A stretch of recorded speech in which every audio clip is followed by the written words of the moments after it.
नमस्कार दोस्तों। OCN network में आपका स्वागत है। मैं हूं ओमकार चौधरी। आप देख रहे हैं, मेरे साथ स्क्रीन शेयर कर रहे हैं जयपुर से एकलव्य सिंह। एकलव्य, बहुत स्वागत है आपका। प्रणाम सर। जय श्री राम।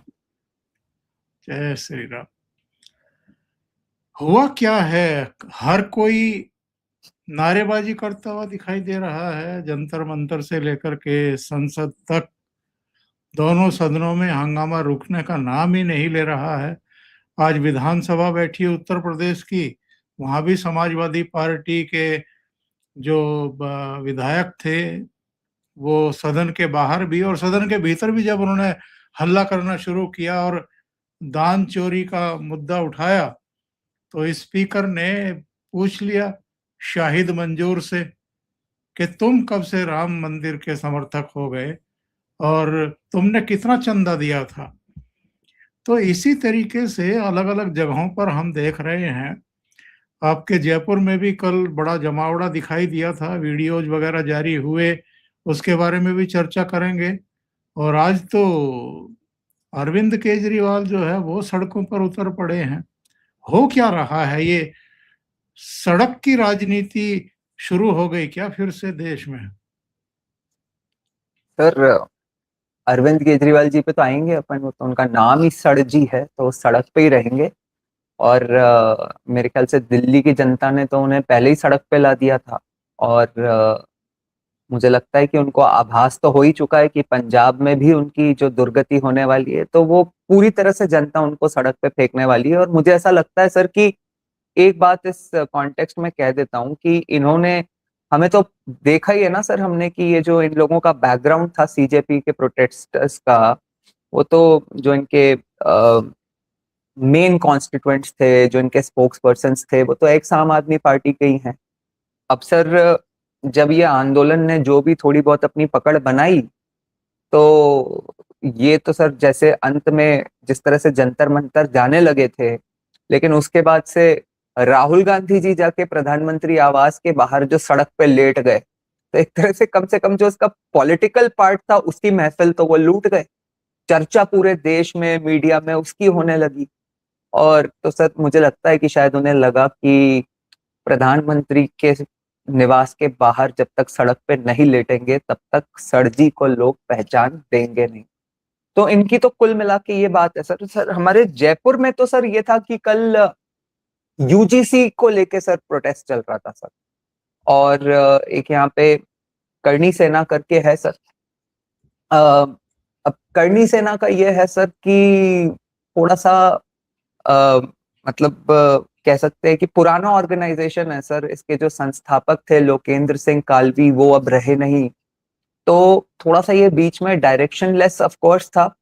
लेकिन जो इसके अभी जो इसका नेतृत्व करते हैं महिपाल सिंह मकराना, मैं ये तो कतई नहीं कहूंगा सर कि वो कोई एंटी मोदी व्यक्ति है। लेकिन सर एक है कि जो एक सामान्य वर्ग या जिसे स्वर्ण समाज लोग कहते हैं, तो उसकी जो पॉलिटिक्स है, तो ये ऑर्गेनाइजेशनल पॉलिटिक्स का जो एक रहते हैं कंपल्शंस, मुझे लगता है कि उसको लेके ये हुआ सर। और एक पर्टिकुलर पॉलिसी को लेके है सर ये मामला, यूजीसी को लेके, मोदी के अगेंस्ट नहीं है ये एज सच। और अभी क्या है सर कि देखिए, राजस्थान में 2-3 महीने में ही जो पंचायत और निकाय के चुनाव भी हैं सर, नगर निगम वगैरह के, तो उसके लिए भी सर एक माहौल बनता है और इस तरह की चीजें होती हैं। और उनने कल जो वो जो सभा करी, उसी के कॉन्टेक्स्ट में ज्यादा बात करी कि बीजेपी को एक मैसेजिंग इसमें देना जरूरी है, और कसम वसम खिलवा रहे थे कि बीजेपी को वोट मत देना। तो आपने देखा सर, जैसे कि बांकीपुर और दतिया में भी हुआ, तो ये मुझे लगता है कि कुछ मोमेंट्स होते हैं जब कुछ लोग तो ऐसे होते हैं जो जेन्युइनली अपना एंगर एक्सप्रेस करना चाहते हैं कि भाई आपकी इस पॉलिसी से हम खुश नहीं है।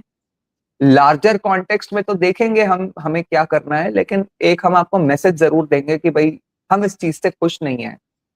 और इसमें सर देखिए, अभी जो समीकरण बने हुए हैं, मुझे ऐसा लगता है कि इन लोगों को जो है ना, एक बैक स्टेज फंडिंग मिलती है सर एंटी मोदी और एंटी भारत फोर्सेस से। उसका कारण यह है सर कि जो ऑपोजिशन है उसकी जो लैक ऑफ क्रेडिबिलिटी हो गई है, वो खुलकर अगर सामने आ जाते हैं, तो आंदोलन का जो है जो रेप्यूटेशन होती है वो वैसे ही गिर जाती है।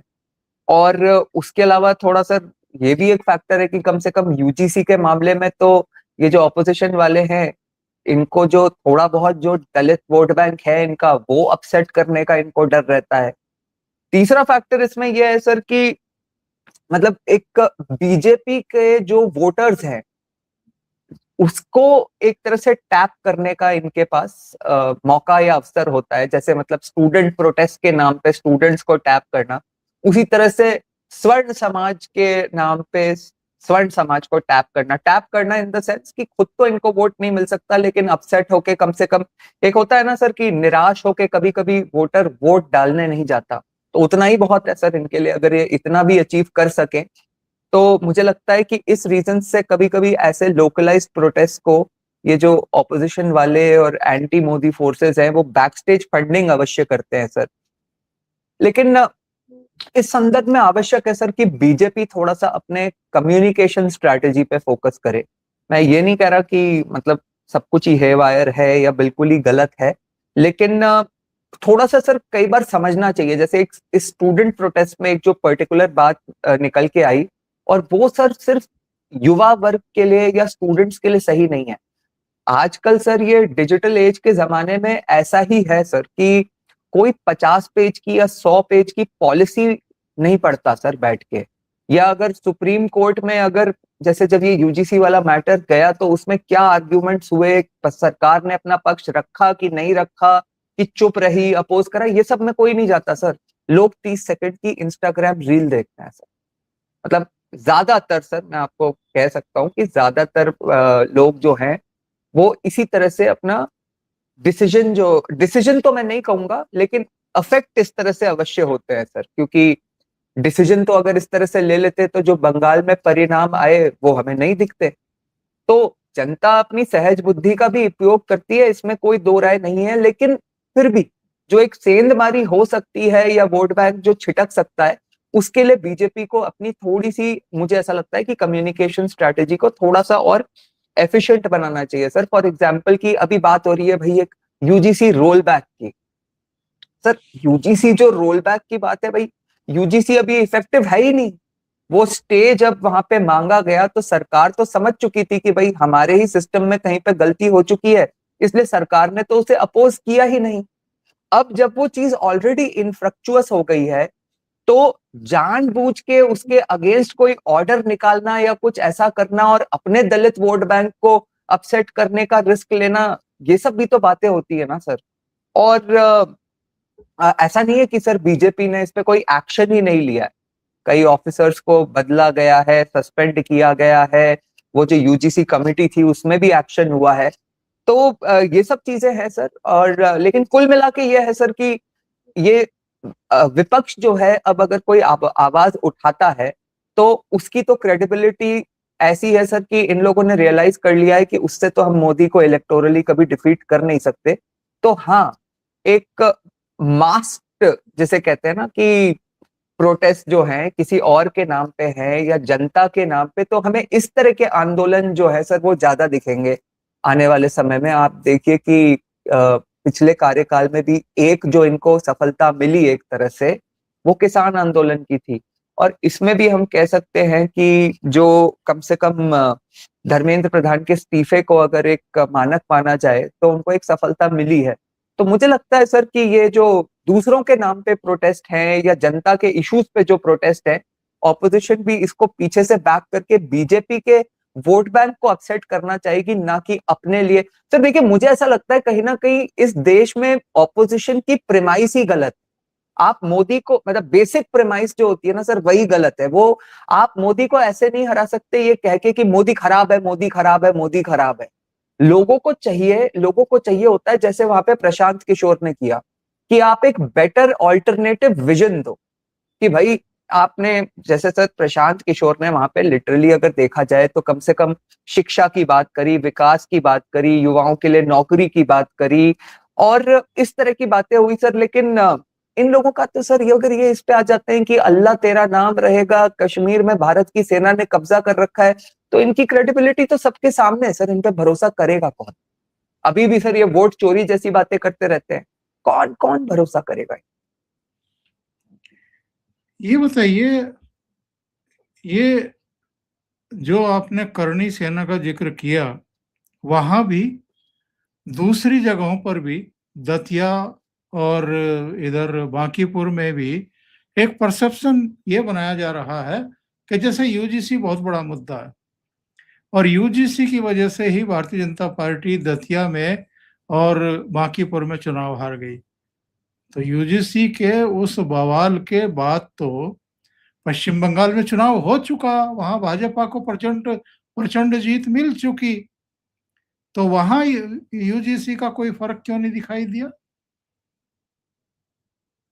सर देखिए, मैं तो बहुत क्लियर हूँ कि जहां तक यूजीसी का मामला है, जब वो अचानक से मतलब जब वो नोटिफिकेशन सबको उसका आभास हुआ और जब वो पूरा मैटर हुआ था, तो उसके बाद जो सरकार का उस पे ओवरऑल रवैया रहा, और मैं तो आज भी मानता हूं सर कि सरकार ने कदम तो ठीक उठाया, लेकिन उस समय भी सरकार की थोड़ी कम्युनिकेशन स्ट्रेटजी बेटर हो सकती थी।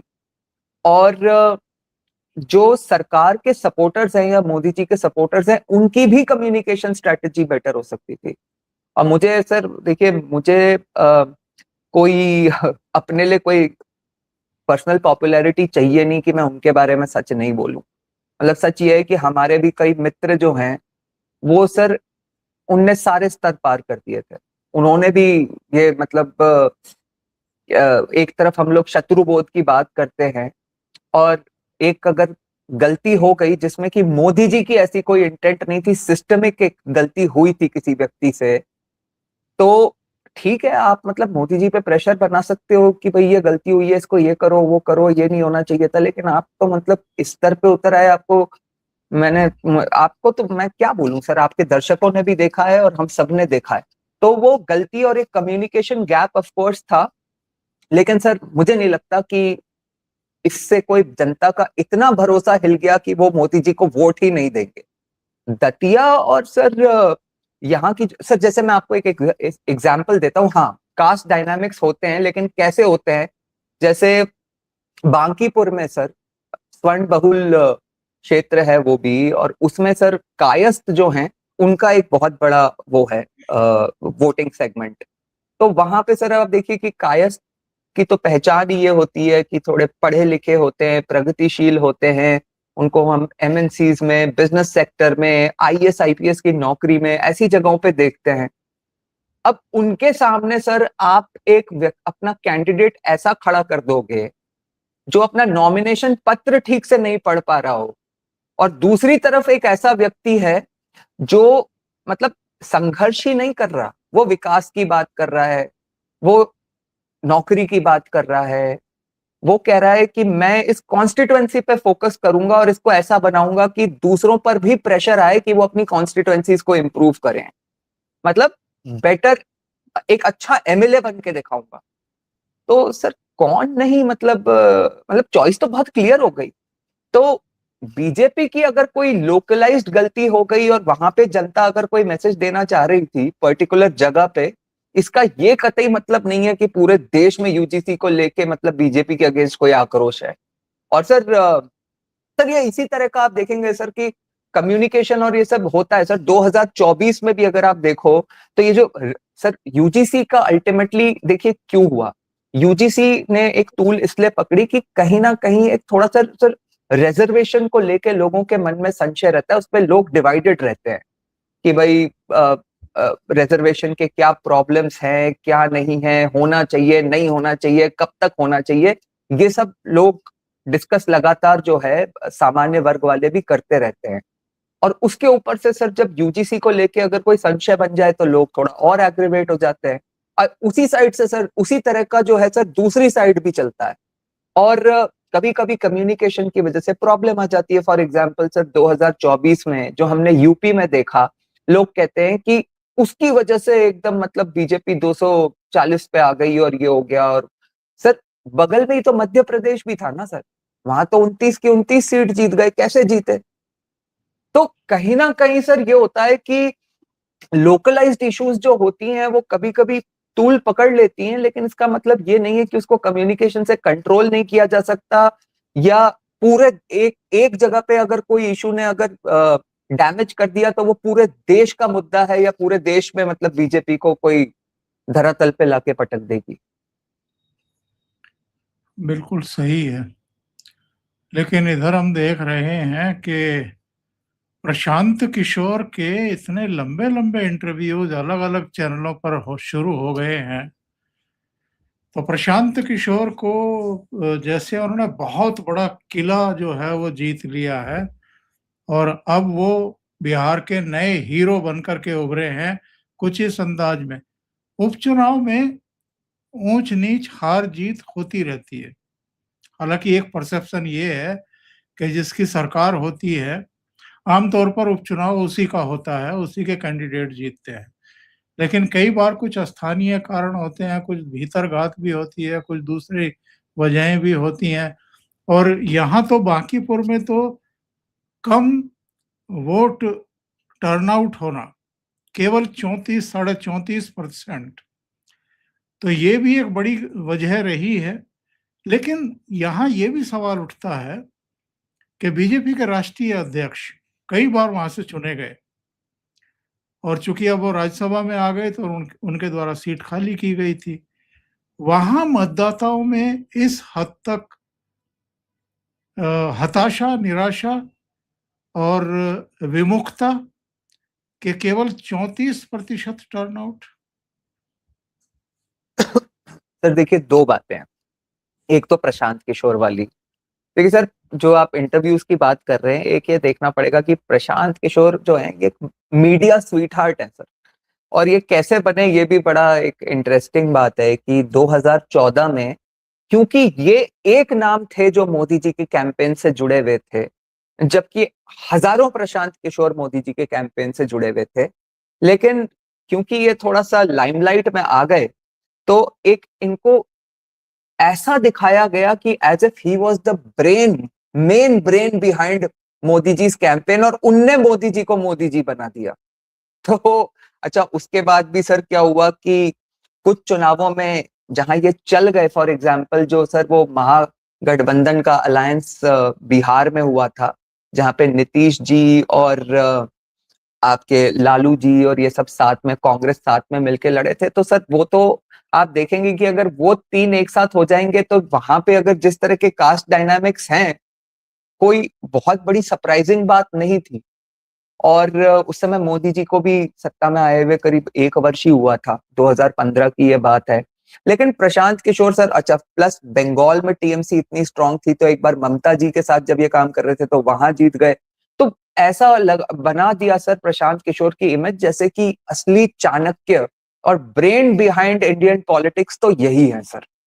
और उसके बाद सर ये जरूर है कि हाँ, एक एम्बिशियस व्यक्ति हैं, उन्होंने सोचा कि एक पॉलिटिकल स्पेस वो अपने लिए क्रिएट कर सकते हैं, तो उन्होंने सर बिहार में मानता हूं कि जगह सही चुनी सर।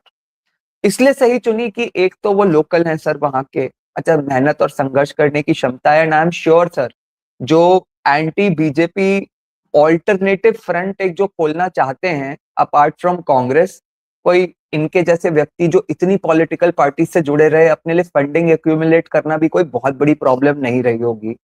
तो उसके बाद सर वहां पे आप बिहार में ये कह सकते हो, मैं ये तो कतई नहीं मान रहा कि ये कोई बीजेपी को रिप्लेस करने की पोजीशन में आ गए हैं, लेकिन हाँ, मुझे लगता है सर कि लंबे समय से लोग आरजेडी का एक विकल्प, विपक्ष का विकल्प वहां पे अवश्य देख रहे हैं, और अगर ये इसी तरह मेहनत और संघर्ष करेंगे तो अपने लिए ऑपोजिशन में जल्दी ही एक स्पेस क्रिएट कर सकते हैं, इसमें मुझे कोई संशय नहीं है।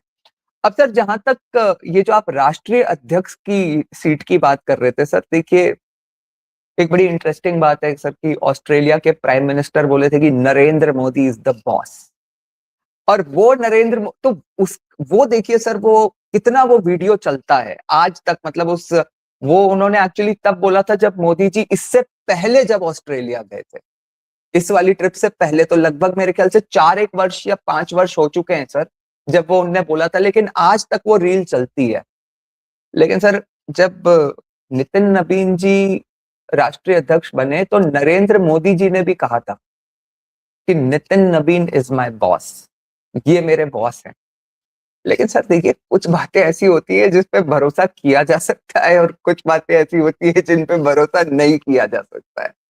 अभी नितिन नवीन जी यंग है सर, और अच्छा है कि एक युवा नेतृत्व तैयार किया जा रहा है पार्टी में, लेकिन इसका मतलब ये कतई नहीं है सर कि वो बॉस है और या फिर उनका वो रुतबा है। मैं तो मानता ही नहीं सर कि कोई मतलब अ, नितिन नवीन जी की सीट पे वो या नितिन नवीन जी का इतना बड़ा स्टेचर है कि उनके नाम पे बस लोग जिता दे। मैं तो नहीं मानता सर, कम से कम व्यक्तिगत रूप से। हाँ, उस सीट पे कास्ट डायनामिक्स और जो पास्ट ट्रैक रिकॉर्ड था उस पे बीजेपी को जीतना चाहिए था सर। ऐसी भी कई चीजें, और आप देखिए अल्टीमेटली उपचुनाव है सर, ये जनता के पास एक बहुत अच्छा जिसे कहते हैं कि अपॉर्चुनिटी भी होती है कि अगर हमें कोई नाराजगी है तो इससे कोई सरकार पे तो असर पड़ने नहीं वाला, या ओवरऑल परिप्रेक्ष्य में तो कोई फर्क नहीं पड़ने वाला, तो एक मैसेज तो दें। अगर तुम बेकार सा कैंडिडेट खड़ा कर रहे हो, हमें फॉर ग्रांटेड ले रहे हो, तो एक मैसेजिंग कर देंगे। मैं उपचुनावों में सर इससे बड़ा क्या हो सकता है कि 2018 में गोरखपुर में बीजेपी हार गई थी सर। तो मैं तो काफी श्योर हूं सर कि ये एक लोकलाइज्ड इलेक्शन में और एक उपचुनाव में, जिससे ओवरऑल परिप्रेक्ष्य में कोई फर्क नहीं पड़ता था, जनता ने एक मैसेज दिया है। और नितिन नवीन जी को भी सर इसलिए थोड़ी वहां पे लाया हुआ है कि उनके नाम पे उनकी कॉन्स्टिट्युएंसी में कोई चुनाव जीत जाए। मुझे लगता है कि देखिए सर, बीजेपी में एक अच्छी बात यह है कि बीजेपी बहुत आगे का सोचती है सर। ऐसा नहीं है कि मतलब मोदी जी के रिटायर होने के बाद बीजेपी युवाओं का सोचेगी, तो फिर तो सर वो बीच का गैप कौन फिल करेगा। तो मुझे ऐसा लगता है कि नितिन नवीन जी को अभी इस समय यहाँ पे लाया गया है, या ऐसे लोगों की रिस्पॉन्सिबिलिटी दी जाती है, वो इसलिए दी जाती है कि जब तक मोदी जी और ये सब अमित शाह जी लोग एक सीनियर्स बनते जाएं तो नीचे एक नेतृत्व तैयार होने लगे। तो सर ये तो इसलिए है। और लेकिन सर मैंने एक चीज नोटिस करी जो मुझे लगता है बीजेपी को इस चीज पर ध्यान देना चाहिए। ये जो सर शहजाद पूनावाला का सेपरेशन हुआ है सर बीजेपी से, मुझे थोड़ा सा सर खराब लगा, क्योंकि मेरी जितनी भी सहज बुद्धि है, he is definitely one of the better speakers, चाहे हिंदी के चैनल्स हों चाहे इंग्लिश के चैनल्स हों। अच्छा उन्होंने अपने लिए बनाया था सर, और अच्छा काम करते हैं, समर्पित कार्यकर्ता और स्पोक्स पर्सन कहूंगा मैं तो ये जो नितिन नवीन जी की भी जो सर, ये जो मतलब आप युवा अध्यक्ष ही तो बनाए गए हो ना, युवाओं के लिए ही तो ये स्टेप उठाया गया था ना। तो ये जो बीजेपी में जो सर नए जो टीम्स फॉर्म हुए, उसमें शहजाद पूनावाला को मतलब अब 5-7 साल हो गए सर, और अगर मेन स्ट्रीम पॉलिटिक्स में तो देखा जाए तो 15 साल उनको हो चुके। तो अगर ऐसे लोगों को स्पेस नहीं मिलेगी तो सर कभी कभी कार्डर में भी मतलब हर कोई सर, लोग कहते हैं कि अरे मोदी जी का धैर्य देखो, ये देखो मोदी जी ने कितने साल स्ट्रगल किया तब मिला, ये करा। लेकिन हर किसी में इतना धैर्य, और हर कोई मोदी नहीं हो सकता सर। सर आप म्यूट पे। बिल्कुल सही बात आप कह रहे हैं। और ये जो हम देख रहे हैं कि संसद चलने नहीं दी जा रही है, संसद के बाहर रोजाना बड़े बड़े बैनर लेकर के किसी दिन लिखा होता है कि अमित शाह संसद से कहाँ गायब हैं, कभी कोई और स्लोगन कभी कोई और स्लोगन। और उत्तर प्रदेश विधानसभा में भी समाजवादी पार्टी का हंगामा। ये सब डरे हुए हैं नरेंद्र मोदी से, सर क्योंकि आज अखिलेश जी भी पहुंच गए, बाय द वे आपको बता दूं, अखिलेश जी भी वो जहाँ पे वो स्किट चल रही है ना सर, वो जहाँ पे उन्होंने वो दान पात्र लगा रखा है, वहां अखिलेश जी ने भी जाके वहां पे दान किया है, और एक टॉन्टिंग कमेंट भी दिया है कि इस दान पात्र के नीचे सुरंग है जहां से भाजपा सारे पैसे गायब कर लेती है। तो ये सब तमाशा इसलिए हो रहा है कि नरेंद्र मोदी की छवि किसी तरीके से प्रभावित की जाए। बीजेपी को लीड भले ही नितिन नवीन कर रहे हों, या रणनीतिकार के तौर पर भले ही अमित शाह हों, लेकिन सब जानते हैं कि जितने राज्यों में सरकारें बनती जा रही हैं, मेन चेहरा वहां नरेंद्र मोदी ही हैं। बंगाल जैसे स्टेट में अल्टीमेटली बीजेपी की सरकार बनी, और प्रचंड बहुमत से। जहां जहां सरकार बन रही है प्रचंड बहुमत से, और ये सब हारते जा रहे हैं।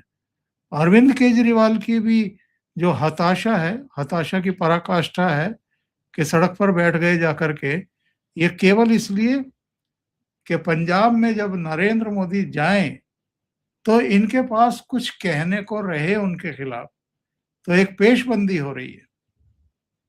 सर देखिए, मैं तो ये तो है ही कि बीजेपी अपने जो इलेक्टोरल ऑब्जेक्टिव्स है वो तो अचीव करती ही जा रही है, लेकिन ये जो संसद में जिस तरह से तमाशा करके हर 6-7 दिन मतलब पिछले 20 दिन से सर जिस तरह से कोशिश करी जा रही है कि भाई सत्र नहीं चल सके, ये हो वो हो, ये सारी प्रॉब्लम्स जो हैं, यहाँ तो बड़ा क्लियर है सर कि ये दोनों समझते हैं कि ये नरेंद्र मोदी को ना तो इलेक्टोरली रोक सकते हैं, और नरेंद्र मोदी ने जब ठान ली कि मुझे ये बिल पास कराना है तो वो अमित शाह जी को उसको डेलीगेट करके वो बिल भी पास करा लेंगे सर।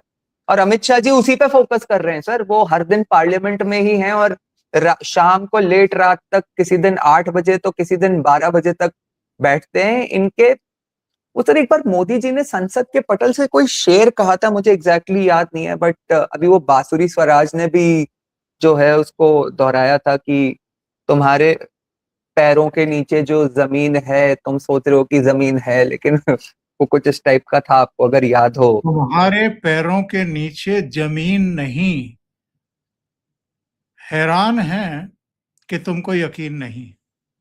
बिल्कुल सर। तो अभी जब आप देखेंगे कि सर जब ये FCRA बिल आएगा, एंड बहुत बड़ी ये भी एक संभावना जताई जा रही है कि डिलिमिटेशन बिल भी आ सकता है, तो वो एहसास हो जाएगा सर उस समय, जैसे बंगाल के इलेक्शन के समय जब उसके परिणाम आए तब एहसास हुआ ममता जी को, तो उसी तरह से सर ये राहुल गांधी, अरविंद केजरीवाल और उनके साथ में सर जो खूब सारी एंटी नेशनल फोर्सेस लगी हुई हैं इन चीजों को रोकने के लिए, उनको भी आभास हो जाएगा सर।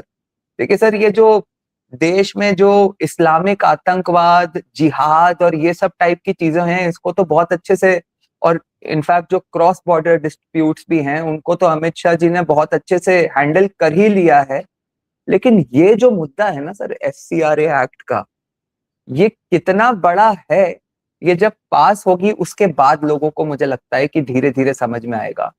क्योंकि ये जो एक इनका बड़ा सर सटल तरीके से anti national, anti India agenda चलता है सर, ऐसा दिखता नहीं है, साउंड नहीं करता है कि ये कितने एंटी इंडिया हैं, ये कैसे भारत को तोड़ना चाहते हैं, कैसे यहाँ पे धर्म परिवर्तन करना चाहते हैं, कैसे सनातन धर्म को डिस्ट्रॉय करना चाहते हैं, क्रिश्चियनिटी को यहाँ पे एक्सपैंड करना चाहते हैं, किस तरह के ऑर्गेनाइजेशंस को ये यहाँ पे यूज करते हैं, कैसी फेमस पर्सनालिटीज को इंडिया में उसको जोड़ के और धीरे धीरे और लंबे समय से सर लॉन्ग टर्म स्ट्रैटेजी के साथ काम करते हैं। ये नहीं कि एक दिन दंगा कर दिया और किसी का इस्तीफा मांग लिया, वो काम कर रहे हैं सर 30 साल से, 20 साल से इस तरह से, और उनका जो ऑब्जेक्टिव है इसको अचीव करने का भी वो लॉन्ग टर्म अगले 20-25 साल में है।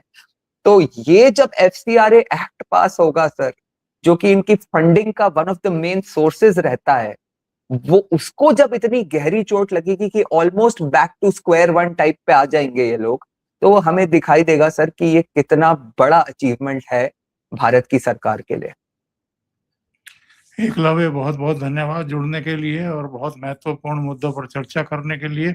दर्शकों से निवेदन है, आपको ये चर्चा अच्छी लगी हो तो लाइक का बटन दबा दें, वीडियो को साझा करें, शेयर करें, और चैनल अभी तक सब्सक्राइब ना किया हो तो जरूर कर लें।